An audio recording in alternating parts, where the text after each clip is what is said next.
Hey guys, welcome back. My name is Cade Bonsall. I'm also joined by my friend Chris, and this is part two of our discussion for Marvel versus DC in live action. So, Chris, here's my next question for our discussion. Now, this relates to a comment made by Martin Scorsese back in 2019 when he said, Marvel films are not real cinema. Is this something that you agree with? Because as much as I respect Scorsese as a director and at just all the films that he's made, I'm not sure if I totally agree with him because I kind of get the approach he's going with, but to me, of course, they're cinema. They're movies. Well, I think Marvel. I don't know if he's referencing to the entire MCU from start to finish.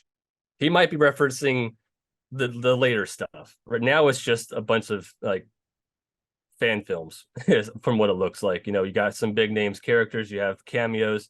You have them repeating things because it worked once. It'll work a second time. It don't. I think now it's just. I agree with him to an extent that Marvel films now are just an explosion of colors on a TV with slapstick. Wow. It's Okay. it is now. I mean, like if you were to create, like, say for instance, Ant-Man, the latest one that came out, it's just some people walking around in this world or universe or whatever it is, this atom, and it's just a blur of colors everywhere, trying to make it look visually pleasing but with no context whatsoever. Like you have people you should care about, you don't care about. You have deaths that happen that you don't care about. You have the storyline. You have all these things, and then there's just there's no. It's not bound. It's not put together correctly. Like, it doesn't connect. And I think Marvel now is just, like I said, a slew of colors on a screen with some interesting people. Well, I kind of get where you're coming from, but I do think that there have been quite a bit of success in the past couple years. Like they had Spider-Man No Way Home, which did really well, which I really liked. They had Guardians of the Galaxy 3 by James Gunn, which was also great. And I did see Black Panther Wakanda Forever. And although I didn't like it as much as the first movie, I still did enjoy it. I thought it paid a great tribute to Chadwick Boseman, and I think it was still a good accomplishment.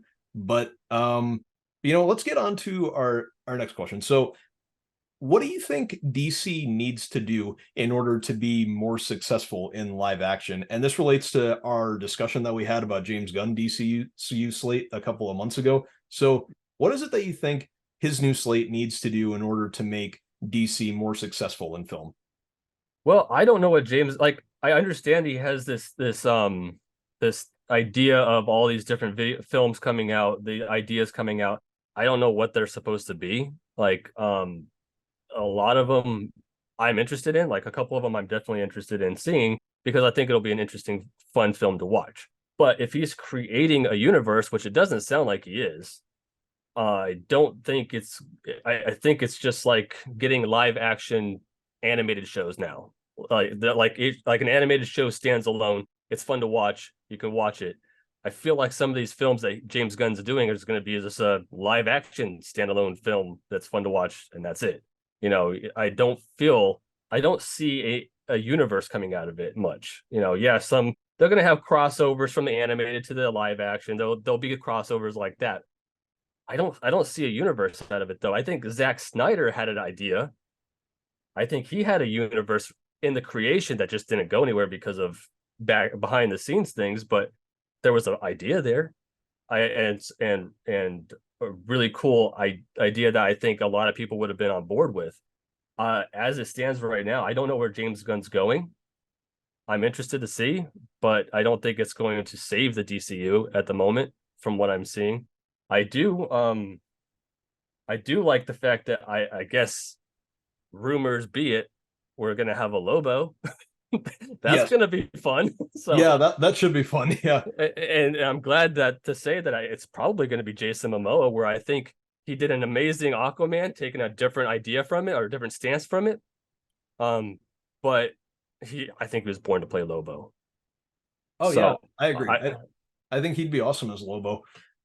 But what I do think is so James Gunn has said that for his new DCU that it's going to be one giant story that's going to be told across film, television, and gaming, which I mean, okay, that sounds interesting, but in all honesty, one of the things that I preferred about DC over Marvel is that they had so many disconnected stories. That I think made it feel a lot more like you could just follow, like you didn't have to worry about being connected. So with that, I kind of get where he's going, telling one big story across all this, but do you think that's the right approach or not so much? Well, it also falls on a timeline. Like you have the Batman movie come, or the Batman that he's working on, the Young and the Bold, Brave and the Bold. Yep. Brave and the Bold. That's, yeah, sorry, Brave and the Bold. You have that one. Where's the timeline with that, with the Superman that he's creating? You Superman know, Legacy, right? Legacy. Yeah. So I mean, like you have Superman Legacy, which is supposed to be a younger Superman, and then you have the Brave and the Bold, which is Batman's been around for a while. You have several different Robins. Now you have Damian coming in. It's like, okay, so in there's been so many different comic books, but like in the comics world, you have them kind of around the same era or time frame. You have Superman's a certain specific age, close to Batman's specific age on planet Earth. You have all these different characters, and now it's like, okay, the timeline is getting chopped up here. Yeah, you're gonna have a young Superman, older Batman. Damian, he already had his son Damian, but where's a lot of this timeline going to flow? And I think if he's going to implement a lot of different things, like especially through the gaming world, I can see that now with our era. But like if you're an old fan or an older person who doesn't play games, like, okay, so I just missed out on an entire storyline because I didn't play a game. That could hurt it. Where Marvel was just straight through. I can give Marvel that one. Like they had a plan. They had a beginning and to where they're at now. You could watch a film, you can watch another film, and you can continuously stay with the storyline. This could convolute things, mix it up a bit, but I mean, like I said, I am interested in seeing some of them, but I don't know how it's gonna flow. I mean, hey, time will tell. We'll see what Yep. happens. Yeah. Yeah. But tell you what, here's where I'll bring up my next question. So, being a big fan of DC, are there any DC comics that haven't been adapted for film yet that you actually would like to see adapted? That's a good one. Let's see here. I honestly, I think they've done a good job with a lot of the characters. I think they are missing out on a lot of characters that have been mentioned, have been had their chance to kind of like show up in films, but they haven't really had their time to shine. And I think I'm like I said, I'm excited for Blue Beetle. I think he deserves it because I it looks good, it looks funny, it looks the whole aspect of the thing looks accurate to the Blue Beetle comic books, or the later version of the Blue Beetle, not the original one or two from Fox Comics. But I would like to see more of like the story with Cyborg, or the story with Martian Manhunter, or those kind of which I think they could have had an origins for any of those, because those are really good storylines, especially if you were to go with more of a Green Lantern world and do it correctly. You could have done something really good with that. I think those are probably the only characters I would have liked to have seen more, or like to see more of. Especially Martian Manhunter. I think he is just a phenomenal character that just gets Absolutely, yeah. he gets backburned all the time. Supergirl gets backburned. I don't know. Oh, Red Tornado. Red Tornado, that'd be awesome. That would be awesome to see that. Especially like Young Justice. If you watched the cartoon series, he was, of course, he was the babysitter, but he was fun to watch. Like even though he was on the screen, I was like, that's Red Tornado. That's awesome. But yeah, no, I think yeah, Martian Manhunter, Red Tornado, those kind of characters. I like to see more of them. Yeah, absolutely. And we did see a little bit of Martian Manhunter in Zack Snyder's Justice League, which was really cool. He looked awesome, and I loved the reveal of who he really was and everything. But yeah, it's disappointing that we won't see him again. But in this new DCU, there's definitely opportunity to reintroduce Martian Manhunter, and I really hope he plays a role because again, he is a great character. Oh yeah, absolutely. Like Supergirl did a pretty good job, having Martian Manhunter in there, before it went off somewhere else. I don't know what happened there. But I like the character who played him, the actor who played Martian Manhunter. They even had Red Tornado in that series. I think they did him wrong. They did him dirty. Yeah, but those were side characters, and I think if you were to bring them more out into the spotlight, I think they would quickly become a lot of like new upcoming audience. A lot of them would like those kind of characters more. Yeah, absolutely.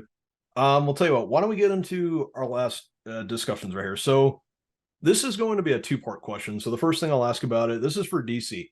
What are some of your favorite live action DC films of all time?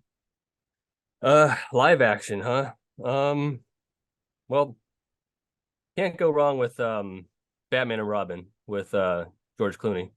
Of course. Yep. No, I'm just kidding. No, I'm just kidding. No, that was a good one. You got to have the back card.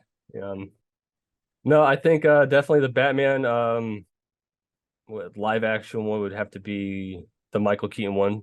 Number one was the first one was really good. Batman was really good. The second one was really good too. I know it was a little bit more risque for the audience, but I thought it was done very well. Tim Burton does a really good job with that with Batman character. I think he brings more of the dark and comedic, not comedic, but his vision of things, the twisted stuff to it. He brings that. I think that works really well with Batman. But I think my favorite one would have to be the Batman. I think it's part 2 of The Dark Knight with Heath Ledger, Joker. The Dark Knight. Yep, of course. The acting in that one from both sides, from everybody in that film, was just like a masterpiece. Like it was just done so well. Like you didn't know what was going to happen next because the Joker, you couldn't tell. Like he was so good.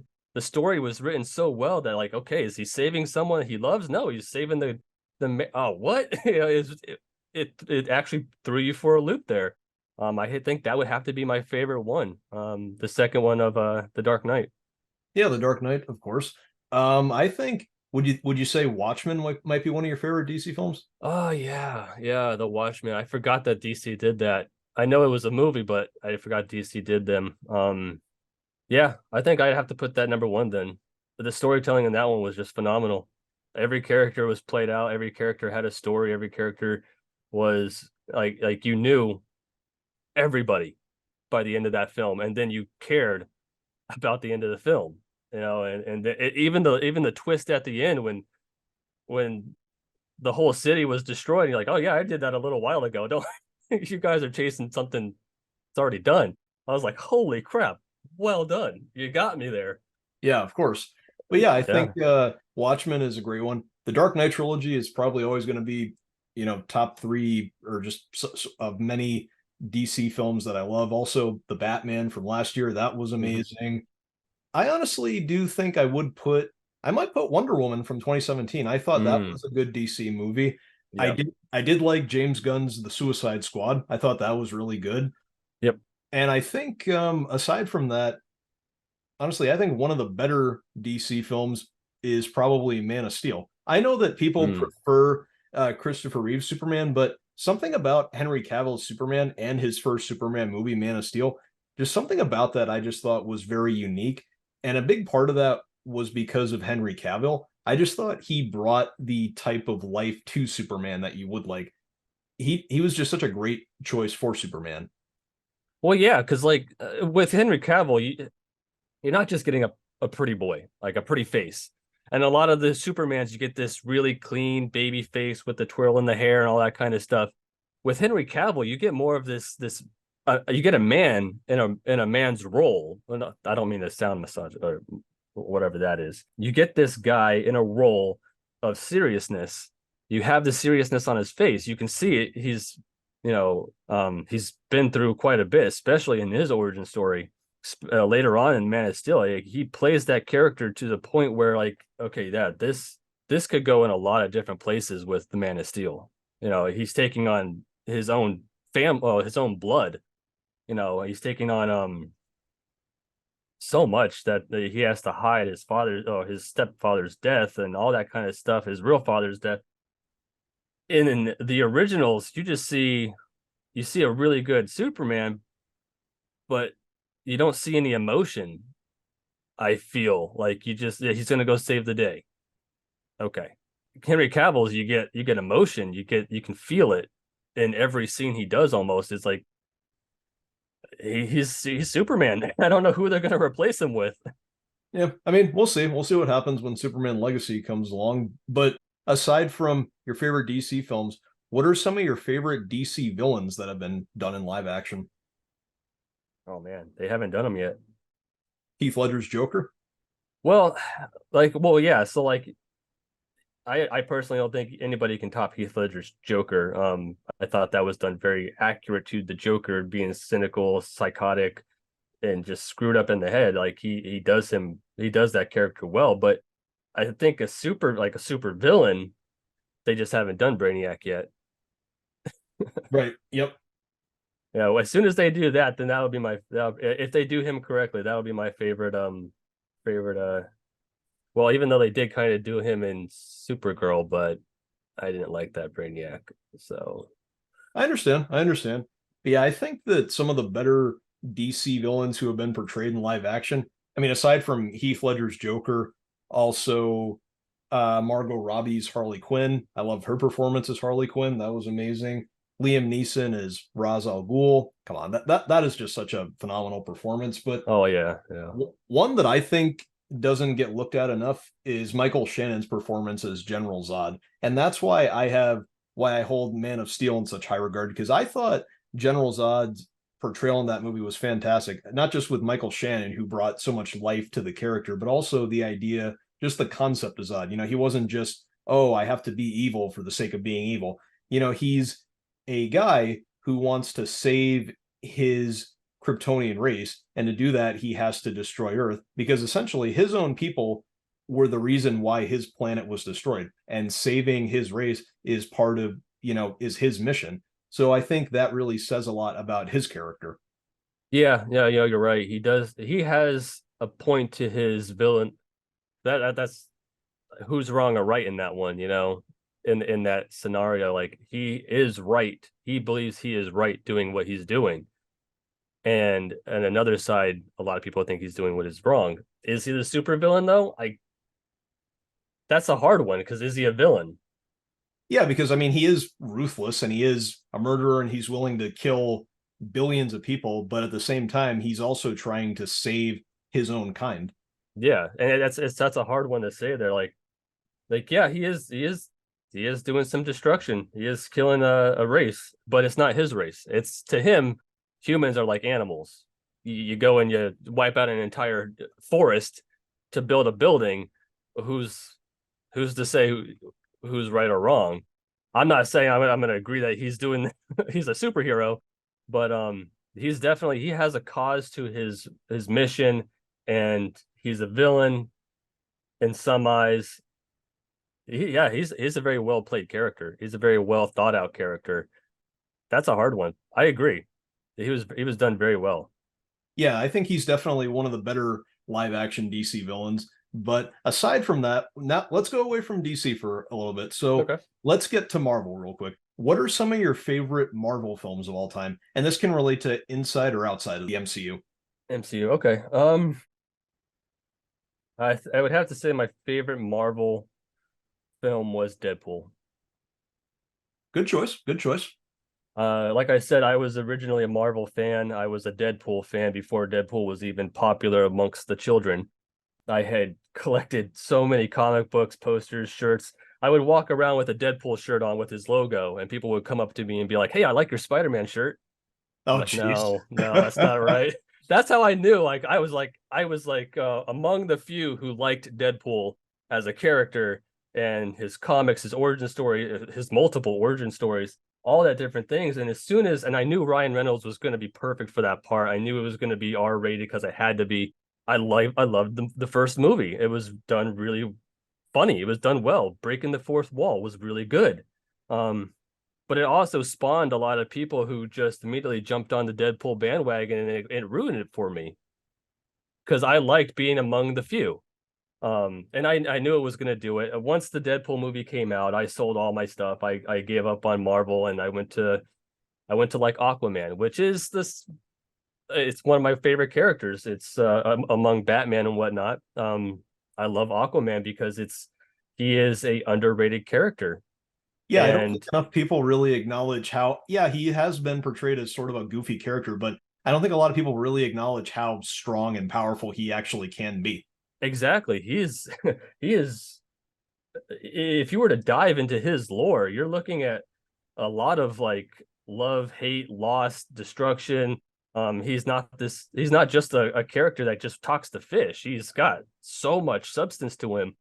And I like that. And it's not seen a lot, which is kind of like what I'm glad about because I can dive more into it myself and get more out of it that way. Deadpool is definitely my favorite Marvel film because it was portrayed good. It was a different origin story, and Ryan Reynolds just kills it. So I think even though it's what killed my love of Marvel, it's definitely probably the reason why is because it was such a good film. Yeah, of course. And I think that, apart from Deadpool, I think some of these might be some of your other favorites, but also Logan. Oh well, yes, yes, because it was a serious film and done Logan correctly. I don't know if it's the R rating, but it's definitely it takes a serious toll, a serious look on what it should have normally have been. Right. And I think another R-rated Marvel film that I don't think gets looked at enough because it's a lot more, it's older, is the original Blade with Wesley Snipes. That's Mhm. honestly one of my favorite Marvel films. I think the character of Blade is fantastic in that movie. I think Wesley Snipes plays him perfectly. And it's a guy hunting vampires. I mean, that kind of thing probably does need an R rating if you want to do it correctly. Yeah, yeah. Wesley Snipes' character, like the first Blade, was the start of it all. I think that was just the beginning of Marvel, wasn't it? Kind Well, of, yeah. he was the first Marvel character I think portrayed on screen, other than the Fantastic Four that I don't think ever came out. Um, but Wesley Snipes as Blade and the R rating and giving that kind of tone, it needs to be there. And I don't know if they'll ever bring another Blade out again. Well, But we it have the upcoming one with Mahershala Ali, but we Oh yes, yep, that's right. But that has to be an R-rated film. That has to be thrown in there with a specific type of genre and film rating and idea that can only be placed in that kind of area. You can't mix Thor in there with Blade and have screaming goats. It right, won't work. right. But yeah, aside from that, I think some of the best Marvel films ever are probably the original Spider-Man movies with Tobey Maguire. They just had a sort of uniqueness to them. And I know that some people do prefer Tom Holland Spider-Man movies, which is understandable, but something about Tobey Maguire's Spider-Man movies, specifically the first two, they just had a sort of richness to them and they were so classic. And it made like Peter Parker in those movies was a hero and a lead who you could really root for. And I'm not Mhm. saying you can't root for Andrew's Spider-Man or Tom's Spider-Man, but there was just something unique about his Spider-Man in particular. Well, in those Spider-Mans, it was Spider-Man. It Yeah, wasn't, a bunch of different characters from the Avengers because I think the Spider-Man with Tom Holland, he's pretty much thrown in there with the Avengers almost right away. So you have all these other side characters. The original Spider-Man, he has him. He is the Spider-Man, and he has his villains. He has his storyline, his origin. You can write an entire film about that and have it come out really good, and it's done really well. I have to agree. That's probably definitely one of the better of the Spider-Mans. I'm not a Spider-Man fan, but that was good TV. That was good movies. Good writing. Not a fan of Spider-Man 3 either, but I think now the Spider-Mans with Tom Holland, to be completely honest, I haven't watched them. well, okay, I understand, but I will say that Spider-Man No Way Home, I think getting to see Toby and Andrew again and seeing them play a much bigger role than I was expecting, there was just something so great about that because it was a great way to show, how far each of these Spider-Man have come. Toby's Spider-Man, Andrew's, and Tom's, and to see them interact with each other, that really felt like something really special. And I think what was great about Spider-Man No Way Home is it was a reminder of how I think unappreciated Andrew Garfield's Spider-Man was because despite what people thought about his movies, I think that he was definitely like again, Andrew, I don't think got enough credit for his performance because I thought he was really great in that role. Andrew, I think did a really good job. Especially was it Amazing Spider-Man 2, was it? With Yeah, 1 and 2 yeah, I think the death of his I can't remember her name. of Gwen. Yep. Gwen. I mean, look, they took that one seriously. And I think with that particular film, that should have put Andrew in more Spider-Mans. I don't think they should have deveered went a different direction with that one. And I think they probably should have kept more of that serious tone with him, because it shows a different Spider-Man. Like you got the original three, that's a different kind of story. You got this one with Andrew, it's a different kind of story. It's almost like having the original Batman and then Michael Keaton's version of Batman. You're getting two different stories, and Andrew's one was really good. I think that was a missed opportunity. The fact that we didn't get a Amazing Spider-Man 3. Oh, I agree. I was disappointed when that got canceled. But, I guess Spider-Man No Way Home was kind of a way to make up for that. It was kind of his third Spider-Man, just like it was also Tobey's fourth Spider-Man as well. Yeah, I didn't watch it. I spoiled it for me. Like I said, I'm not a huge Spider-Man fan. I'm probably gonna get a lot of criticism for that one, but Hey guys, but be nice in the comment section if you listen to this. yeah, no, I Spider-Man is a fun character, but I don't see his usefulness. Sorry. No, But no, it's no, okay. But aside from your favorite Marvel films, do you think are some of the best Marvel villains that have been done in live action? Because personally, just going back to Spider-Man, I think Willem Dafoe's Green Goblin will always mhm. be one of the best live action Marvel villains we've ever gotten. Well, he DeVoe does a great job as playing that kind of Green Goblin character. He does go crazy. He makes himself absolutely insane, and DeVoe can do that. His acting style can definitely portray that very well. Yeah, absolutely. The Green Goblin was really good. I would have to go with and I don't know if I think it's canon or it's crossed over now, but Daredevil's the TV show's Kingpin. Yes, Vincent D'Onofrio is Kingpin, of course. Yes, I think that was phenomenal. It was definitely a very mature show, and the Kingpin showing such ruthlessness. That's his character. I don't even know where to start. That's I know he's not a super villain, but he's a villain, and that TV show, I think it's part of the Marvel universe now. I don't know if it is or not. Yeah, yep, it is. Okay. So I definitely say he's a character that can be definitely on the top of the charts for a villain. Absolutely. And Vincent D'Onofrio was such a perfect choice for that character. He brought life to the character, but he also brought here's what I liked about his character in general. So he's a villain who you can kind of I hate to say this, but you can kind of root for him because of the type of presence he brings on screen. I mean, yeah, he's a cruel, ruthless crime boss, but at the same time, with everything he's been through and the type of performance that D'Onofrio has, he's just a villain who you can still kind of sympathize with and kind of root for at certain times. Yeah, I mean, if a villain has depth other than just being a bad guy, then it's a good written character. And like I said, that character, the Kingpin in that show, was written very well. It wasn't just a Daredevil film or show. It wasn't just specifically on this guy. You got to see the other side. And yeah, he I can't think of another villain that would top that one for me personally. Well, here's another one that I think, like another like discussion I want to bring up. So, like when it comes to the villains, another live action villain who I think deserves a lot of credit would have to be Thanos, Josh Brolin's Thanos. And here's why I say that. So, with Josh Brolin's Thanos, if you look at him, so at the beginning of the MCU, we saw a little bit of him. We saw that they were setting him up to be the big showdown at the end of the 10-year plan that they had. But what's interesting about Thanos, just as a character and as a villain, so he wants to collect all the Infinity Stones, and when he snaps his fingers, he wants to restore balance.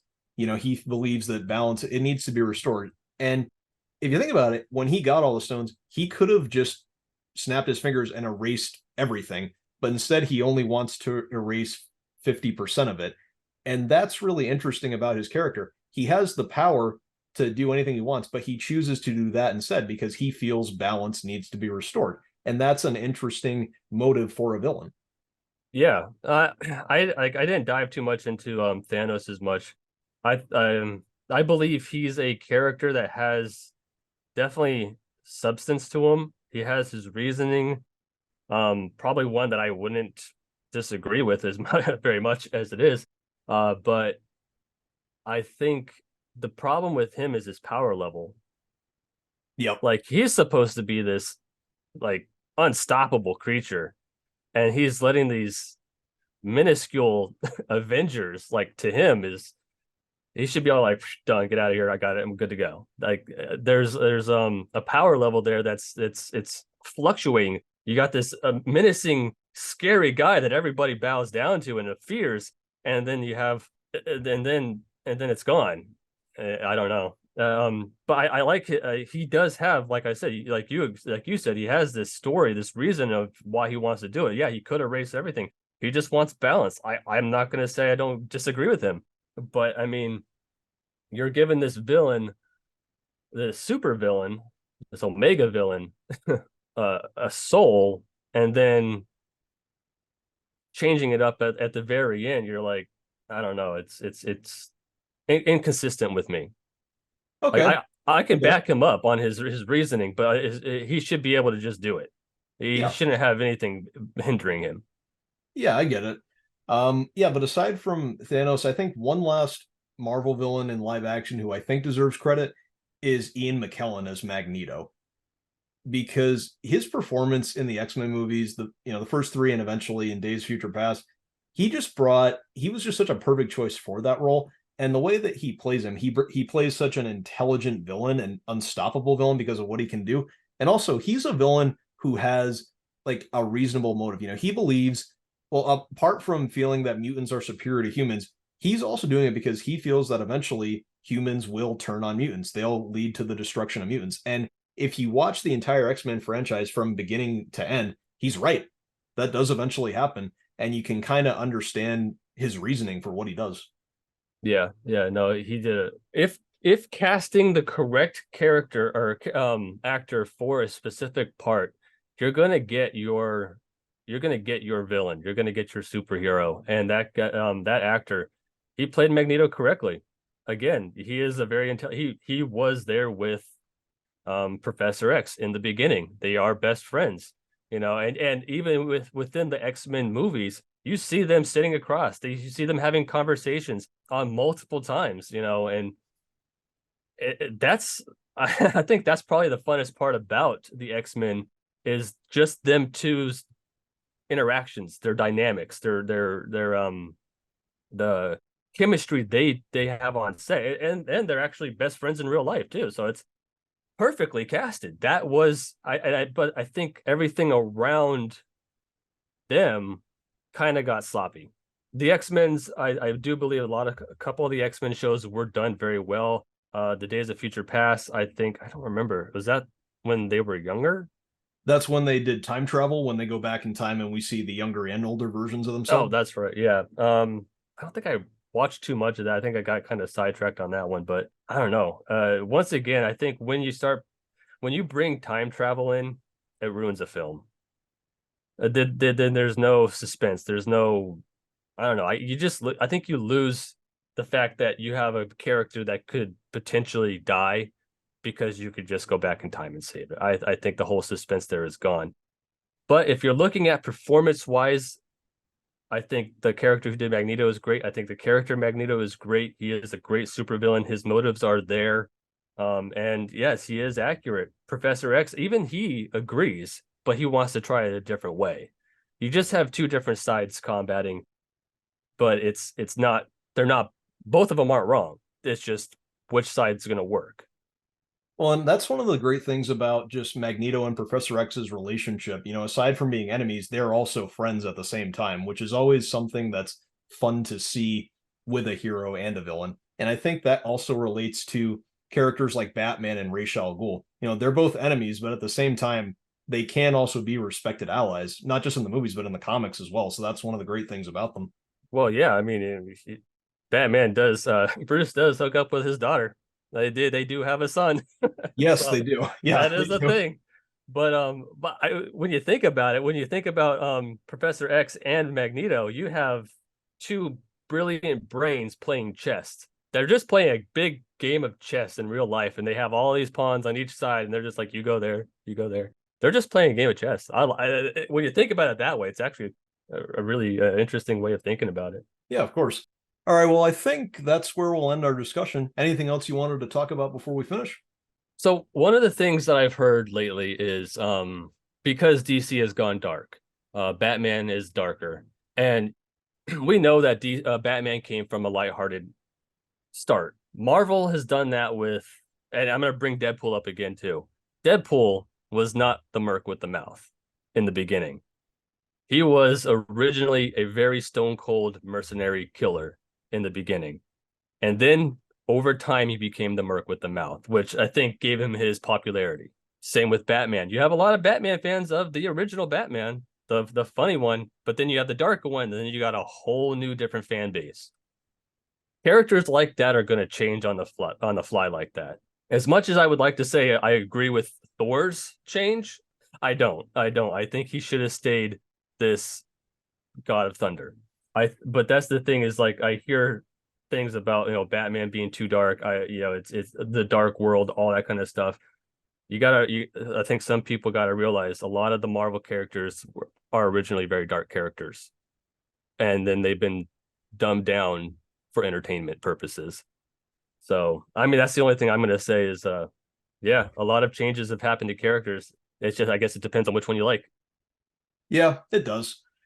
All right. Well, thanks for listening, guys. Don't forget to like and subscribe, and we got more discussions to come. And yeah, we'll see you later. Thanks. Bye.